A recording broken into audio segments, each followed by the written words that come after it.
उत्तर प्रदेश के बरेली में 46 यानी 46 लव जिहाद के केस आए हैं। एक जिले में 46 केस, एक साथ इतने 46 केस पकड़े गए। यही स्थिति राजस्थान में चल रही है, यही स्थिति महाराष्ट्र में चल रही है। और अगर एक एक जिले में 46 लव जिहाद के केस आ रहे हैं तो आप सोच सकते हैं स्थिति कितनी गंभीर है। और वैसे भी लव जिहाद के सारे केस सामने नहीं आते। कई बार जब बेटियां गायब हो जाती हैं, भाग जाती हैं, तो समाज के कारण या शर्म के कारण माता पिता कई बार बताते ही नहीं है। तो आप ये मान के चलिए कि 50% लव जिहाद के केस रिपोर्ट होते हैं, 50% तो ऐसे ही खत्म हो जाते हैं, लोगों को पता ही नहीं चलता। उत्तर प्रदेश में माननीय योगी जी मुख्यमंत्री हैं और राजस्थान में आदरणीय भजन लाल जी मुख्यमंत्री हैं। दोनों जगह बीजेपी की सरकार है। मैं इसलिए कहता हूं, डॉक्टर लाख अच्छा हो, जब तक दवा अच्छी नहीं होगी तब तक कोई भी बीमारी ठीक नहीं होगी। कितना ही योगी जी ईमानदार हैं, योगी जी मेहनती हैं, योगी जी बहुत सख्त हैं, योगी जी जो जो कर सकते हैं वो सब कर रहे हैं, इसके बावजूद उत्तर प्रदेश में लव जिहाद हो रहा है। और एक जिले में 46 केस। उत्तर प्रदेश में घुसपैठिए अभी भी आ रहे हैं, उस उत्तर प्रदेश में धर्मांतरण अभी भी हो रहा है। उत्तर प्रदेश में फर्जी राशन कार्ड, फर्जी ड्राइविंग लाइसेंस, फर्जी बर्थ सर्टिफिकेट, फर्जी वोटर आईडी अभी भी बन रही है उत्तर प्रदेश में। जबकि योगी जी बहुत सख्त हैं, बहुत कठोर कदम उठाते हैं, बुलडोजर भी चलवाते हैं, इसके बावजूद भी। जानते हैं क्यों? क्योंकि सजा नहीं मिल रही है। सजा क्यों नहीं मिल रही है? क्योंकि हमने कानून में जैसा बदलाव करना चाहिए था वैसा नहीं किया। भारत का संविधान का आर्टिकल 14 कहता है equality before law, equal protection of law. इसका मतलब हुआ कानून के सामने सब एक समान है और कानून की छतरी सबके लिए एक समान है। Article 14 equality before law, equal protection of law का मतलब ये हुआ अपराध के लिए सबको समान सजा मिलेगी। और अपराध एक जगह अपराध है तो दूसरी जगह अपराध होगा तो कानून आपके लिए वहां सब एक समान काम करेगा। क्योंकि लव जिहाद पूरी राष्ट्र की समस्या है। लव जिहाद यूपी, बिहार, बंगाल, गुजरात, उड़ीसा पूरे देश की समस्या है, दिल्ली की समस्या है। लेकिन हमारे भारतीय न्याय संहिता में लव जिहाद पे कोई चैप्टर नहीं है। लव जिहाद की ट्रेनिंग कहां मिलती है? उन स्कूलों में मिलती है जिसको माइनॉरिटी के नाम पे चलाया जा रहा है। और वो क्यों स्कूल चल रहे हैं? क्योंकि हमने माइनॉरिटी को डिफाइन नहीं किया। माइनॉरिटी को डिफाइन कर देते तो कम से कम वो स्कूल बंद हो जाते जहां पे लव जिहाद की ट्रेनिंग चल रही है। लव जिहाद के लिए 5 से 10 लाख रुपए आता है। अगर ब्राह्मण की लड़की है, जैन की लड़की है, मारवाड़ी की लड़की है, अग्रवाल की बेटी है, वैश्य समाज की बेटी है, संभ्रांत परिवार की बेटी है तो 10-10 लाख रुपए आता है। गरीब की बेटी है, दलितों की बेटी है, पिछड़ों की बेटी है तो भी 2 लाख, 3 लाख, 5 लाख रुपए मिलते हैं कि इसको ट्रैप करो। और प्रतिदिन 1000 बेटियां हमारी ट्रैप में हो रही हैं। 1000 बेटियां प्रतिदिन कम हो रही हैं, या तो लव जिहाद की शिकार हो जा रही हैं या तो उनको मार दिया जाता है। और क्यों ऐसा हो रहा है? क्योंकि हमारे पास केंद्रीय स्तर पर कोई कानून नहीं है। ये लव जिहाद क्यों चल रहा है? क्योंकि जो FCRA बना था 2010 में, जो कांग्रेस ने बनाया था फंडिंग कराने के लिए, विदेशी फंडिंग कराने के लिए, वो कानून अभी भी चल रहा है, खत्म नहीं हुआ। वो कानून खत्म नहीं हुआ तो फंडिंग रुकी नहीं है। विदेशी फंडिंग इसलिए भी चल रही है, हमने एक यूनिफॉर्म बैंकिंग कोड नहीं बनाया। विदेशी फंडिंग इसलिए भी चल रही है, हवाला की फंडिंग इसलिए भी चल रही है क्योंकि हमने हवाला के खिलाफ कठोर कानून नहीं बनाया। हमने 100 रुपए से बड़े नोट बंद नहीं किए। जो ये ड्रग जिहाद, ये लव जिहाद की एक बड़ी फंडिंग आती है आपकी जो ड्रग बिकती है, जो ड्रग का कारोबार चलता है, उससे जो पैसा आता है वो लव जिहाद में खर्च होता है। तो हमने ड्रग जिहाद रोकने के लिए भी कठोर कानून नहीं बनाया, तो जो फंडिंग है आ रही है उससे लव जिहाद हो रहा है। लव जिहाद और धर्मांतरण ये हमारे लिए बहुत बड़ा नासूर है। ब्रिटेन के एक शहर है वहां पे बर्मिंघम, वहां पे जो घुसपैठिए हैं वो मेजॉरिटी हो चुके हैं, बेचारे ब्रिटेन वाले माइनॉरिटी हो चुके हैं। और अभी मीडिया की रिपोर्ट बता रही है कि जो वहां घुसपैठिए हैं वो ब्रिटेन में जो वहां के लोग, वहां के मूल निवासी हैं, उनकी बेटियों को छेड़ रहे हैं, हत्या कर रहे हैं, बलात्कार कर रहे हैं।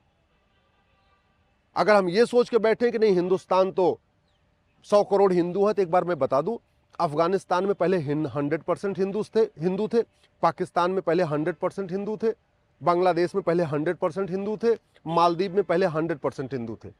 और आज की डेट में अफगानिस्तान, पाकिस्तान, बांग्लादेश, मालदीव तो छोड़िए, भारत के 9 राज्यों में हिंदू खत्म हो गए हैं। 800 जिलों में से 200 जिलों में हिंदू खत्म हो चुके हैं और 6000 तहसीलों में से 1500 तहसीलों में हिंदू खत्म हो गए। भारत के बॉर्डर पे जो 300 तहसीलें हैं उनमें 300 की 300 तहसीलों में हिंदू खत्म हो चुके हैं। हिंदू क्यों खत्म हो रहे हैं? उसका मूल कारण है लब जिहाद, ड्रग जिहाद, घुसपैठ जिहाद, धर्मांतरण जिहाद, जनसंख्या जिहाद। जो डेमोग्राफी बदल रही है इसका यही 5 कारण है। और डेमोग्राफी कितनी खतरनाक तेजी के साथ बदल रही है इसको अगर पता करना है तो अपने जहां आप अगर आप गांव में रहते हैं तो अपने ग्राम प्रधान का चुनाव होता है, जो वोटर लिस्ट बनती है ना, वर्तमान वोटर लिस्ट और 25 साल पुरानी वोटर लिस्ट को एक बार कंपेयर कर लीजिए। डेमोग्राफी आपके मोहल्ले की कितनी बदल गई है इसको समझना है तो पार्षद के चुनाव के समय जो वोटर लिस्ट बनती है वो वर्तमान वाली वोटर लिस्ट और 25 साल पुरानी वोटर लिस्ट को कंपेयर कर लीजिए। आपके विधानसभा की डेमोग्राफी कितनी बदल गई इसको समझना है तो अपने विधानसभा की वर्तमान वोटर लिस्ट और 25 साल पुरानी वोटर लिस्ट कंपेयर कर लीजिए। अपने लोकसभा की वर्तमान वोटर लिस्ट और 25 साल पुरानी वोटर लिस्ट कंपेयर कर लीजिए। फिर आपको पता चलेगा कि आपके लोकसभा की डेमोग्राफी बदली है, आपके विधानसभा की डेमोग्राफी बदली है, आपके गांव की भी डेमोग्राफी बदली है, आपके वार्ड की भी डेमोग्राफी बदली है। कहीं 15% बदली है, कहीं 20% बदली है, कहीं 25% बदली है, कुछ शहरों में तो 30-30, 35-35% डेमोग्राफी बदल गई है। और घटेंगे तो कटेंगे ये निश्चित मान के चलिए। जहां जहां घटे वहां वहां कटे।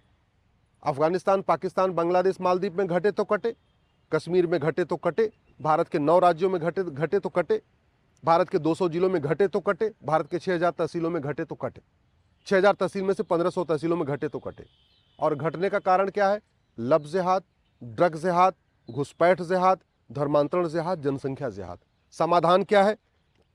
इस भारतीय न्याय संहिता में एक नया चैप्टर जोड़ा जाए लब जिहाद के खिलाफ। इस भारतीय न्याय संहिता में एक नया चैप्टर जोड़ा जाए offence relating to drug smuggling. इस भारतीय न्याय संहिता में एक नया चैप्टर जोड़ा जाए ऑफेंस रिलेटिंग टू कन्वर्जन, धर्मांतरण के लिए एक नया चैप्टर जोड़ा जाए।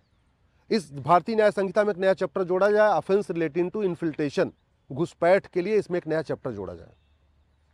चूंकि सारी की सारी फंडिंग विदेशों से आती है, खाड़ी देशों से आती है हवाला के जरिए, पश्चिम देशों से आती है एफसीआरए के जरिए, तो एफसीआरए को खत्म किया जाए और जो हवाला की फंडिंग आ रही है उसको रोकने के लिए इसमें एक नया चैप्टर जोड़ा जाए offence relating to money laundering. पूरा का पूरा जो घुसपैठ होती है इसका मूल कारण भ्रष्टाचार है। घुसपैठिए बॉर्डर पे पैसा दे के आते हैं, अंदर आते हैं, तो ऑफेंस रिलेटिंग टू करप्शन भी इसमें एक नया चैप्टर जोड़ा जाए और जस्टिस विद इन ईयर लागू किया जाए। जब तक कानून का खौफ नहीं पैदा होगा तब तक न लब जिहाद रुकेगा, न लैंड जिहाद रुकेगा, न धर्मांतरण रुकेगा, न घुसपैठ रुकेगी। अजमेर में 1000 से ज्यादा बेटियों के साथ रेप हुआ था और अभी अजमेर फाइल 2 चल रही है। इस समय राजस्थान में दोबारा फिर वही काम शुरू हो चुका है। यूपी में भी वो काम हो रहा है। बिहार और बंगाल की तो मैं बात ही नहीं कर रहा हूँ, उड़ीसा और झारखंड की मैं बात ही नहीं कर रहा हूँ। मैं तो वहां की बात कर रहा हूं जहां बीजेपी की सरकार है, जहां के मुख्यमंत्री चाहते हैं लब जिहाद रुक जाए, ड्रग जिहाद रुक जाए, घुसपैठ जिहाद रुक जाए, धर्मांतरण जिहाद रुक जाए। मैं वहां की बात कर रहा हूं जहां पे बीजेपी ने बाकायदा चुनाव में इसको मुद्दा बनाया और बाद में सरकार भी बनी, लेकिन रुक नहीं रहा है। क्यों नहीं रुक रहा है? क्योंकि डॉक्टर बदलने से बीमारी ठीक नहीं होती है। बीमारी ठीक होती है दवाई बदलने से। सांसद बदल गए, विधायक बदल गए, मंत्री मुख्यमंत्री बदल गए, लेकिन कानून तो पुराना है। कानून पुराना है तो खौफ पैदा नहीं हो रहा। आप आज एक भी मुझे बताइए जिसने लब जिहाद किया हो, धोखा दे के किया हो, उसको किसी की 100% संपत्ति जब्त हुई हो, किसी की नागरिकता खत्म हुई हो, किसी को आजीवन कारावास हुआ? नहीं हुआ। ये जो लब जिहाद किया जाता है सबसे पहले अपनी पहचान छिपाई जाती है। तो पहचान के लिए क्या करते हैं वो 2000 रुपए में दूसरे हिंदू नाम से आधार बनवा लेते हैं, 2000 रुपए में हिंदू नाम से अपने बाकी डॉक्यूमेंट बनवा लेते हैं। होटल जाते हैं, होटल में बुकिंग करते हैं, हिंदू नाम से करते हैं। तो सबसे पहले जो फर्जी डॉक्यूमेंट बन रहा है इसको आपको बहुत सीरियस क्राइम डिक्लेयर करना पड़ेगा। घुसपैठिए भी सारे फर्जी डॉक्यूमेंट बनवा रहे हैं हिंदू नाम से और लब जिहाद करने वाले भी सारे हिंदू नाम से बनवा रहे हैं। क्यों? क्योंकि फर्जी डॉक्यूमेंट बनाना और फर्जी डॉक्यूमेंट बनवाना गंभीर अपराध नहीं है। पूरी चेन इसलिए पकड़ में नहीं आ रही है क्योंकि नार्को पॉलीग्राफ ब्रेन मैपिंग अनिवार्य नहीं है। ना हम घुसपैठियों का narco test, polygraph test, brain mapping test करके पूछ रहे कि तुम्हारी कौन कौन मदद कर रहा है, तुम्हें किसने किसने मदद किया, तुम्हें बॉर्डर से अंदर किसने कराया, यहाँ आके तुम्हारा आधार किसने बनाया, राशन कार्ड किसने बनाया, ड्राइविंग लाइसेंस किसने बनाया, वोटर आईडी किसने बनाया, बर्थ सर्टिफिकेट किसने बनाया। ना हम लब जिहाद वालों का narco polygraph brain mapping test करके पूछ रहे हैं कि तुम्हें पैसा कहाँ से आ रहा है, कितनी फंडिंग आ रही है, कौन फंडिंग कर रहा है, तुम्हारा किसने ब्रेन वॉश किया, किसके कहने पर तुमने अपनी पहचान छिपाई। तो हो क्या रहा है? एक घुसपैठिया पकड़ा जाता है, बस उसको सजा हो जा रही, उसके मददगारों को कोई सजा नहीं हो रही। लब जिहाद वाला एक पकड़ा जाता है, उसको सजा हो जाती है, उसके पूरे नेटवर्क को सजा ही नहीं मिलती। अगर उसका टेस्ट हो लब जिहाद करने वाले का, इससे पूछा जाए तो हो सकता है उसके माता पिता भी उसमें शामिल हो सकता है उसके भाई बहन भी उसमें शामिल हो सकता है उसके अड़ोसी पड़ोसी शामिल हो सकता है उसको कोई और पैसा दे रहा हो, कोई उसका और ब्रेन वॉश कर रहा हो, तो वो भी उनके ऊपर भी कार्रवाई हो। ऐसा हो नहीं रहा। जब नहीं हो रहा है तो खौफ नहीं पैदा हो रहा है, खौफ नहीं पैदा हो रहा है तो सारे के सारे अपराध चल रहे हैं। याद रखिए, डॉक्टर बदलने से बीमारी ठीक नहीं होगी, बीमारी ठीक होगी दवाई बदलने से, सरकार बदलने से, मंत्री बदलने से, विधायक बदलने से, सांसद बदलने से, मुख्यमंत्री बदलने से कोई भी देश विरोधी काम बंद नहीं होगा। केवल सरकार बदलने से भारत सुरक्षित नहीं होगा। भारत सुरक्षित होगा जब कानून बनेगा, यूनिफॉर्म पुलिस कोड लागू होगा, यूनिफॉर्म एडमिनिस्ट्रेटिव कोड लागू होगा, यूनिफॉर्म जुडिशियल कोड लागू होगा, यूनिफॉर्म टैक्स कोड लागू होगा, यूनिफॉर्म इलेक्शन कोड लागू होगा, करप्शन के खिलाफ कठोर कानून बनेगा, 100% प्रॉपर्टी जब्त करने, नागरिकता खत्म करने का कानून बनेगा, आजीवन कारावास फांसी देने का कानून बनेगा। और ये आजीवन कारावास फांसी भी साल भर के अंदर, जब तक जस्टिस विद इन ईयर नहीं होगा तब तक किसी भी तरीके का जिहाद नहीं रुकेगा। और ये नहीं रुकेगा तो जैसे हम अफगानिस्तान, पाकिस्तान, बांग्लादेश, मालदीव में खत्म हो गए, जैसे हम भारत के 9 राज्यों में खत्म हो गए, 200 जिलों में खत्म हो गए, 1500 तहसीलों में खत्म हो गए, ऐसे हम धीरे धीरे धीरे धीरे बाकी जगहों से भी खत्म हो जाएंगे। और फिर केवल जो लोग बचे रहेंगे वो यहाँ से पलायन कर जाएंगे। जैसे आडवाणी जी ने पलायन किया, इंद्र कुमार गुजराल साहब ने पलायन किया, मनमोहन सिंह जी ने पलायन किया, यश चोपड़ा, प्रेम चोपड़ा ने पलायन किया, लाला अमरनाथ ने पलायन किया, मिल्खा सिंह ने पलायन किया, देवानंद ने पलायन किया, जैसे बाकी लोग पलायन किए। जो सक्षम संभ्रांत लोग हैं वो पलायन कर जाएंगे और पलायन कर रहे हैं। बहुत सारे जितने करोड़पति अरबपति हैं, कोई यहाँ से दुबई शिफ्ट हो रहा है, कोई ऑस्ट्रेलिया शिफ्ट हो रहा है, कोई कहीं शिफ्ट हो रहा है, भारत छोड़ छोड़ के जा रहे हैं। क्यों? उनको लगता है 20 से 25 साल के बाद भारत सुरक्षित नहीं होगा, इसलिए अभी से वो मकान दुकान ले ले रहे हैं और अभी से पलायन कर रहे हैं।